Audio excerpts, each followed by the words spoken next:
NYC Chorus was founded following an impromptu sing-along concert featuring Handel's Messiah, organized by the International Schiller Institute organizer and musician Diane Sayre on December 20th of 2014, in response to increasingly ugly violence and injustice that was gripping the nation at that time.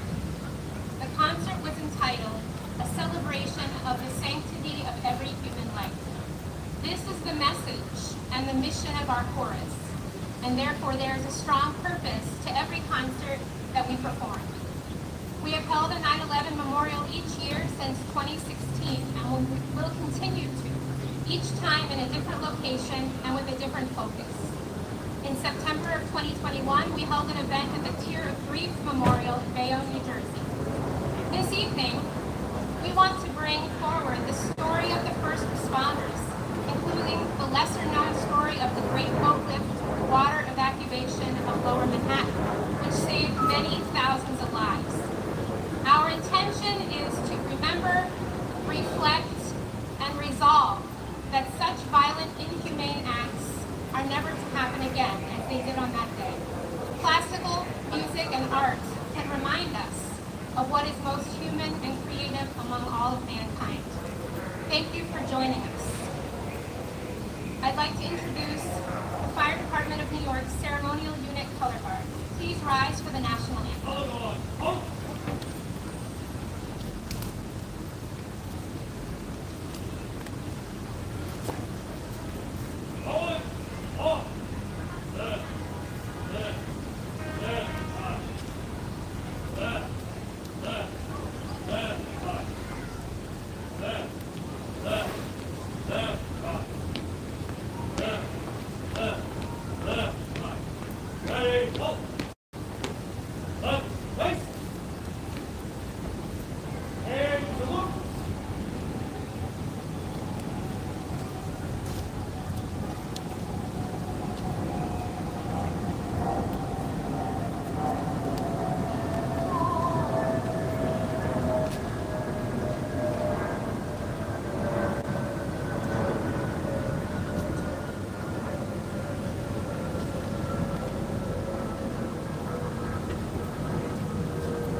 And now I'd like to invite Monsignor Jamie Ginantiello up for the invocation.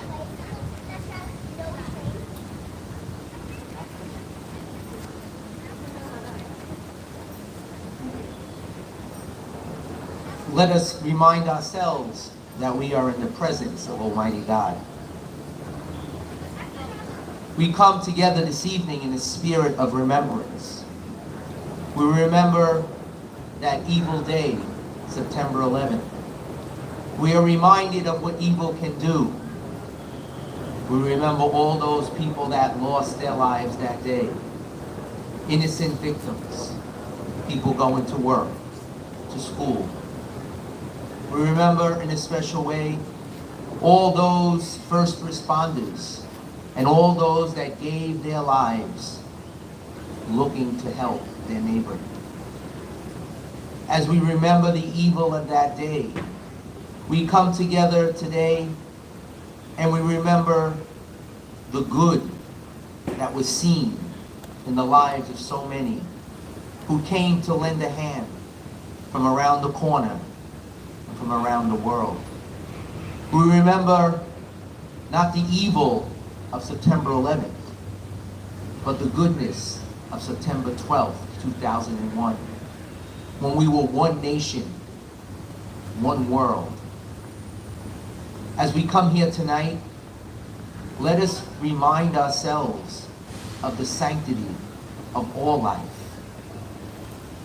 We are reminded that life is sacred, life is fragile, and life can be taken from us in a moment. As we come here at this Irish Hunger Memorial, we are reminded of what hunger can do and how many people have lost their lives throughout the ages because of hunger.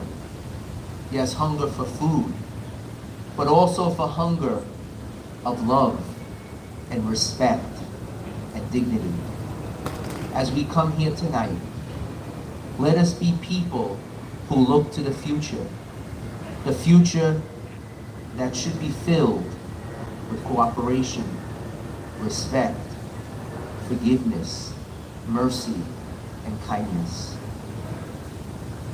We ask you, Lord, to fill us with your spirit of love, love that unites us, and to rid our hearts and minds of hatred, so that we can be a nation united, and we can be a light to all nations. We ask you, Lord, to watch over us, especially the people of this great city, and especially the FDNY, first responders, the NYPD, and emergency management people. We ask you, Lord, to bless all that we do in the holy name. Amen.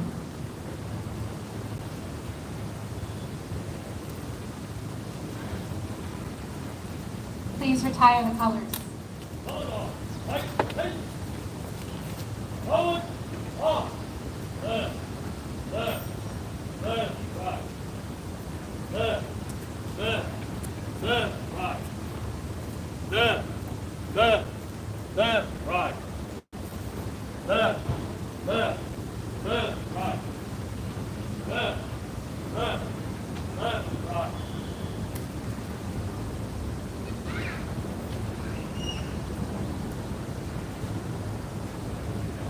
And now I'd like to introduce Fire Department Firefighter Regina Wilson.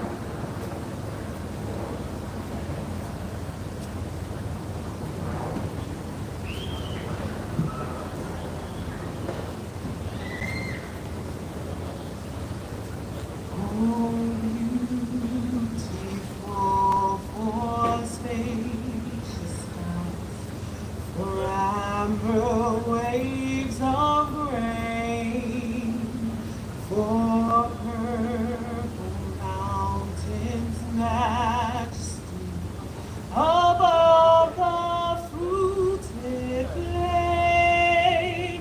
America, America,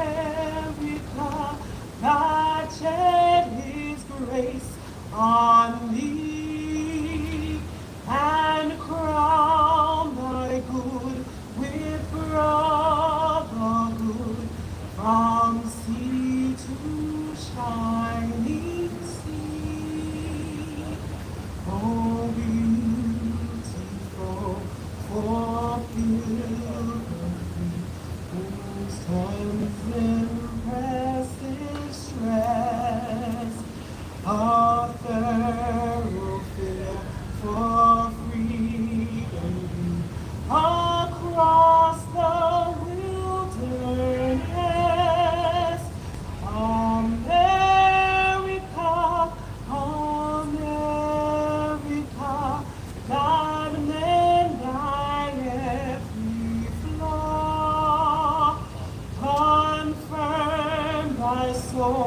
in self-control, by liberty in law.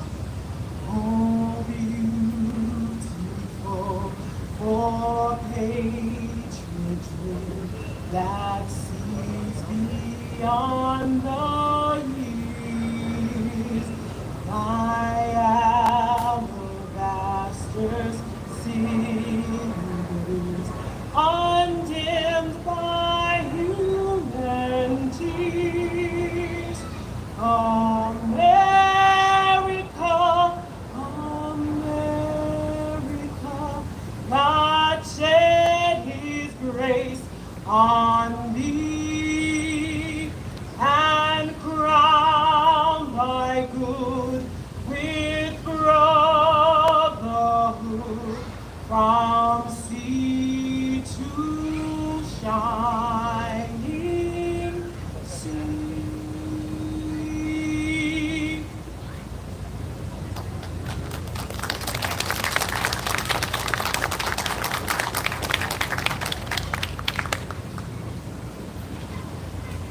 And now, Captain Daniel Croce from U.S. Coast Guard Reserve, retired.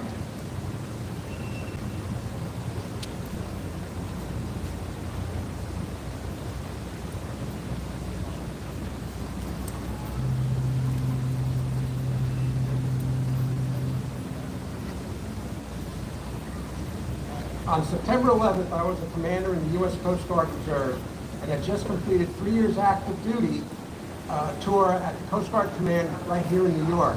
In mid-August, I started a new civilian job in the marine insurance industry, starting a new career. I was located near the New York Stock Exchange. I could see the World Trade Center towers right from my office windows. After the first jet crashed into World Trade Center number 1, I contacted the Coast Guard Command to offer my assistance due to my close proximity to the disaster area. The Coast Guard's response would normally be to deploy boats to perform waterside security, keep all vessel traffic at a safe distance away from the disaster occurring on land. The second jet hit while I was still on the phone with my colleagues at the Coast Guard. At that point, I knew we were under attack, so I quickly hung up the phone to figure out what we were going to do next. We decided in our office to evacuate the building. Once on the street level, we found out that all subways and mass transit had been stopped and bridges and tunnels were closed. The senior management felt it was safe to go to Battery Park since it was away from tall buildings and no one really knew what was going to happen next. There were so many people flooding down to Battery Park, some running in panic, while others who just came out of the subways were unaware of what had happened and just looking around. After seeing this massive humanity funneling into one location with nowhere really to go, I knew the only way out of Lower Manhattan was by boat. So I tried to call the Coast Guard Command Center again to let them know vessels were needed to evacuate people stranded in Lower Manhattan, but my cell phone would not connect to the command center or to any other office lines in the building I used to work in.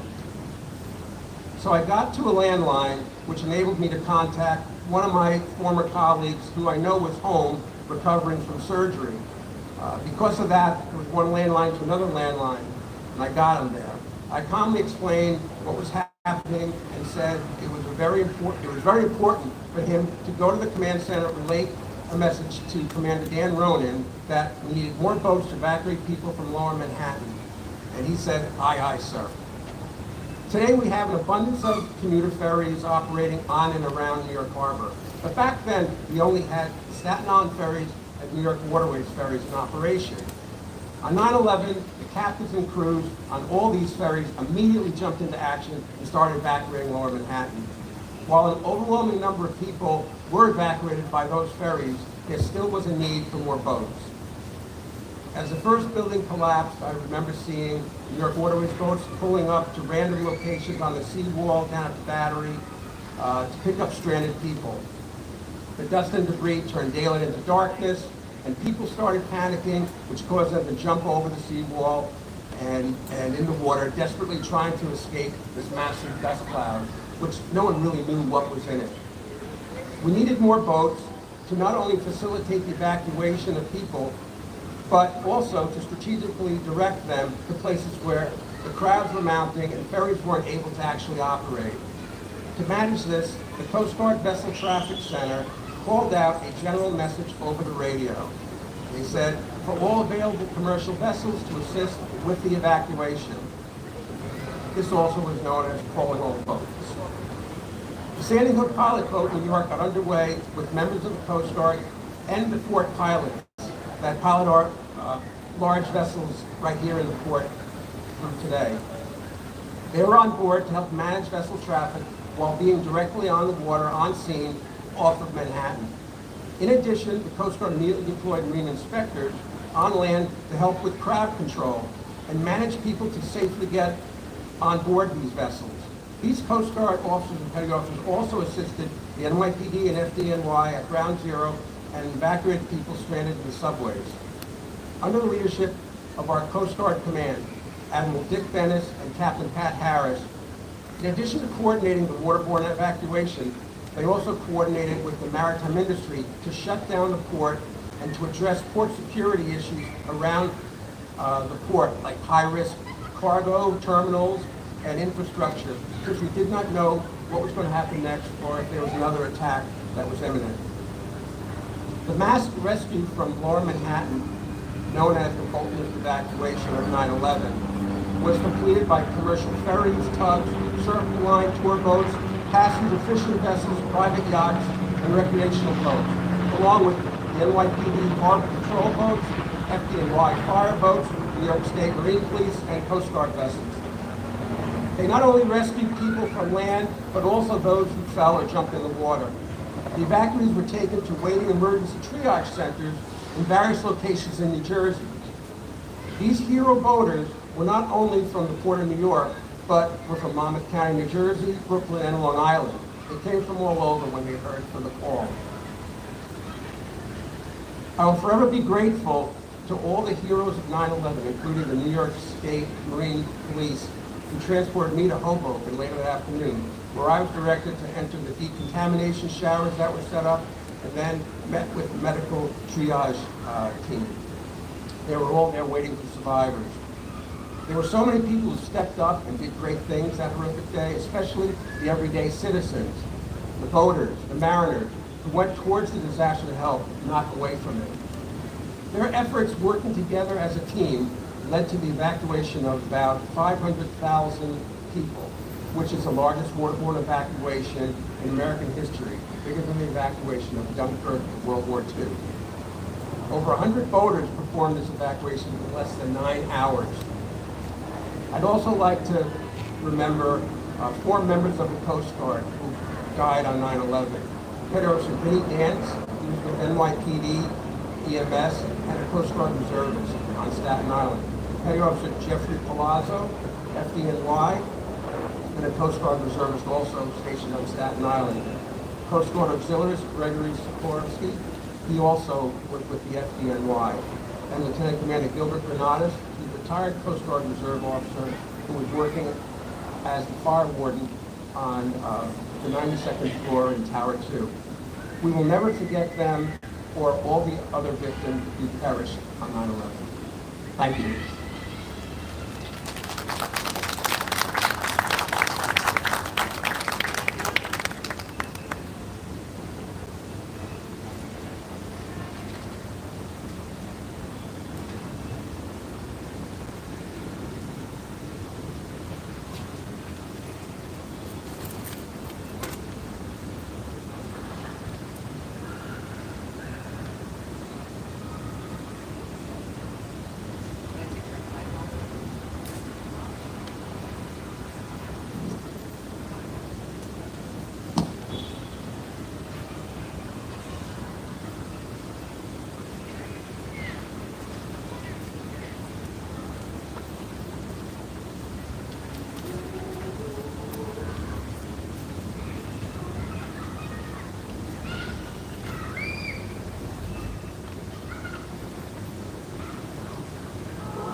to introduce Captain Andrew McGovern, retired president of the Sandy Hook Pilots.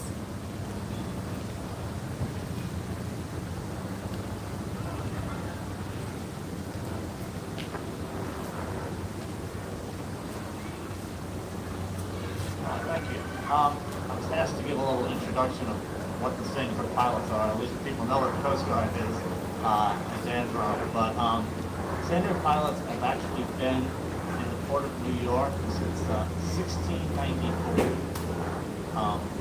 Our job is a safety-related job. We were first under the Dutch, and then the English, and finally the states of New York and New Jersey.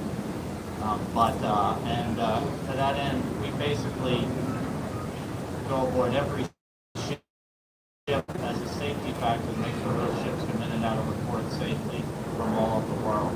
Those crews on those ships don't know the Port of New York. They don't know the rules and regulations that we do, so we go aboard there. So to that end, we're kind of in the same business as the Coast Guard, so we work with the Coast Guard every day. And it really paid off on 9/11. I was actually bound for, I chair the Harbor Safety Committee, which is pretty made up of all the port stakeholders, including all the agencies, the Coast Guard, Corps of Engineers, FDNY, NYPD, etc. And we actually had a meeting on the 61st floor of the Trade Center, but not till 10 o'clock. And on my way in, I saw what was going on. I was on the Bell Parkway, and I called Sector New York, and I was able to get through. And they said, just come here, come to the command center. So I was just before the Verrazano Bridge. I went over the Verrazano Bridge, went to the command center, and we had all the TVs and everything there. The BTC is a pretty awesome room full of a lot of gear, radars, cameras, etc. So we could see what was going on, and Dan's call came in and others came in, and unfortunately, though, as he said, what happened was the federal government's phone system, believe it or not, went through the Trade Center, including the Coast Guard's out on Staten Island. So there was no talking to the Coast Guard or anyone else in the federal government once the first Trade Center went down. So.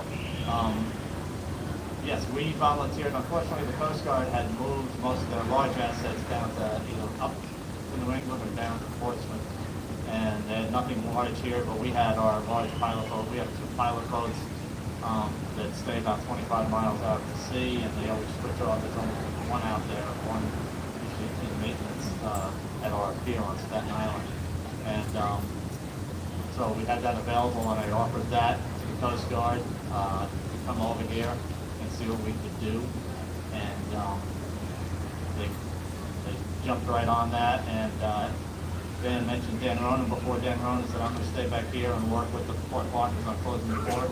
You guys go. And another gentleman, Lieutenant Mike Day, went with us, and we jumped on the pilot boat and started over. And the calling old boats, give you a little background on that. The previous captain of the port, Captain Rick Larrabee, he was captain of the port is when the new Staten Island ferries came into existence.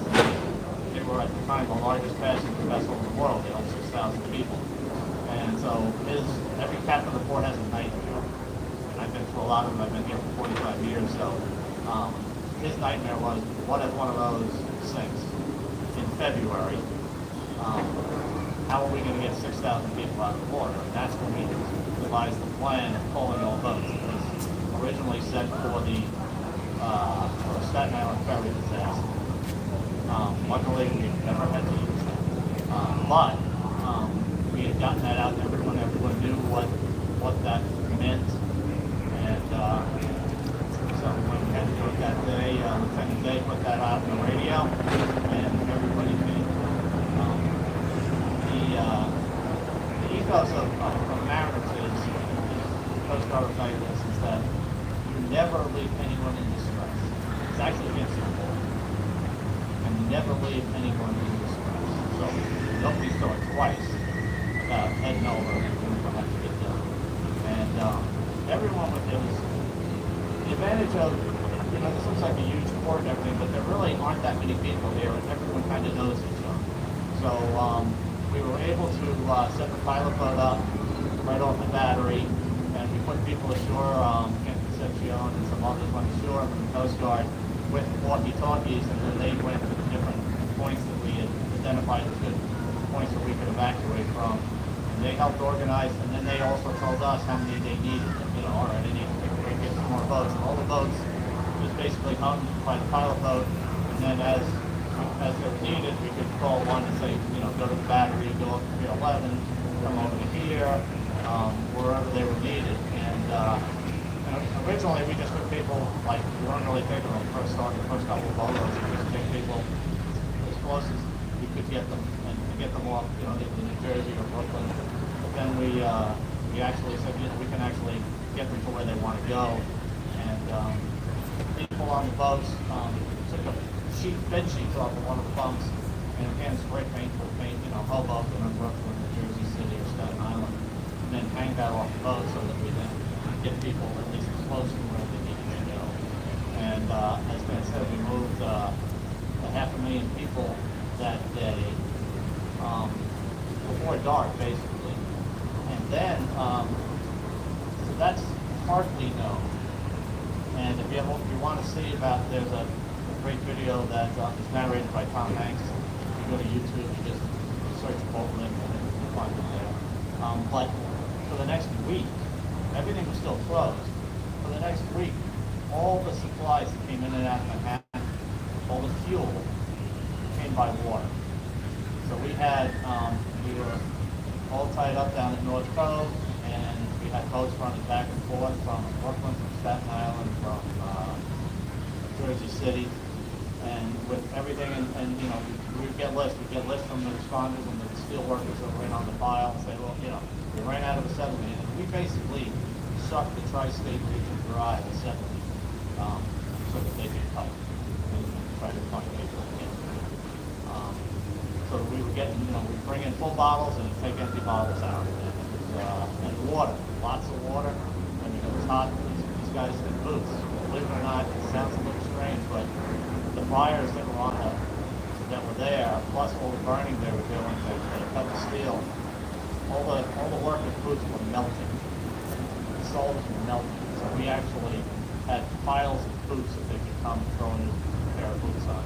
All the restaurants up in Midtown cooked meals and then sent them down to dinner boats, brought them down, and brought them down to North Dome and get distributed out there. That lasted till the end of the week before they were able to open up the tunnels and stuff. So it was a massive operation. Very proud of all the mariners in this port that jumped right in there. You didn't think twice about doing what needed to get done. And and again, Coast Guard, the FDNY, NYPD. It was an amazing effort by everybody, and hopefully it will never happen again.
baptized. Honor unto the dying Lamb.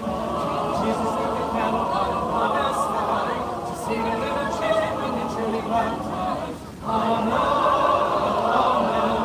unto the dying Lamb. Oh, run along, children, and be baptized. There's a mighty great meeting by the waterside. Honor unto the dying Lamb. Oh, run along, children, and be baptized. There's a mighty great meeting by the waterside. Honor unto the dying Lamb. Pray,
This will be our last selection.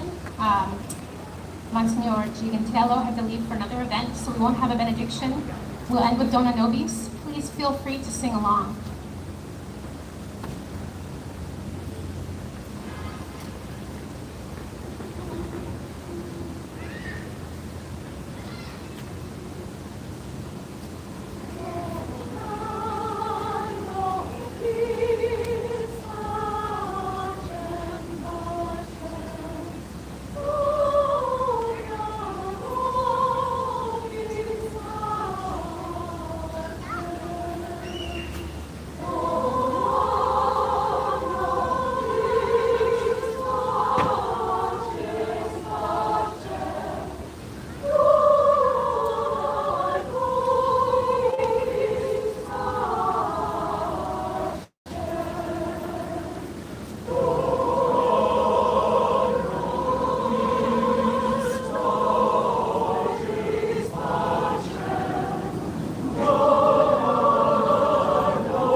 everyone for joining us. Thank you to our guests. Please feel free to sign up if you want to join the chorus or sign up for other events. Please hang around and chat. Thank you again for coming.